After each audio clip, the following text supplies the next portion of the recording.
Today's boring business is a New York City wash and fold laundromat, cash flowing $300,000 a year. Taking a look at the numbers, the seller here is asking $450,000.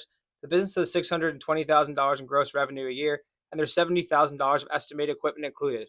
Note here, the business was established in 2020, so it's only recently new. Keep an eye on that. At $450K, they're asking 1.5 times annual cash flow for the business. What does the company do?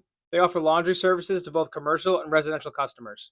Their services include wash and fold, dry cleaning, and tailoring. And for hours, they're open 7 days a week for maximum customer convenience. Taking a look at metrics, they operate at a 49% cash flow margin. For monthly numbers, they're bringing about $51,000 in sales and netting $25,000 in cash flow.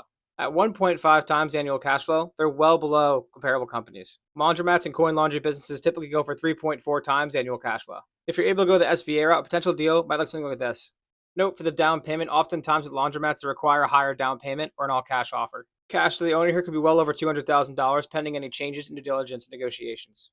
Using just the numbers listed on the public listing, here's what our back of the envelope math might look like. For location, it's based in New York City. Let's move on to highlights. On the listing, it notes they're equipped with brand new Dexter washers and dryers. Given it was established in only 2020, it's recently renovated, has a 10-year lease in place through 2035. And you'll have to dig into this more, but it says the seller is leaving the state, which is a good reason for a sale and might be the reason for the price. Now on to concerns. On the listing, it mentions they do dry cleaning services. Dry cleaning can be a major pain in the butt for business buyers, so keep that in mind. Make sure you do your homework on potential environmental liabilities and contamination. They use a lot of chemicals to clean your clothes. It can make it hard to sell a business. Also want to look into competition. What's the local competition in the local market? New York City can be extremely competitive. And make sure you look into location. Each neighborhood's a little bit different. For conclusion, we listed this one today because it's listed at a low multiple, but make sure you do your homework. There's a number of questions you have to follow up on for the due diligence period. And if you want to get smarter on podcasts, we interviewed 2 awesome operators, one with 17 locations and a roll-up in place, another one with a W-2, but operates a laundromat on the side while working full-time.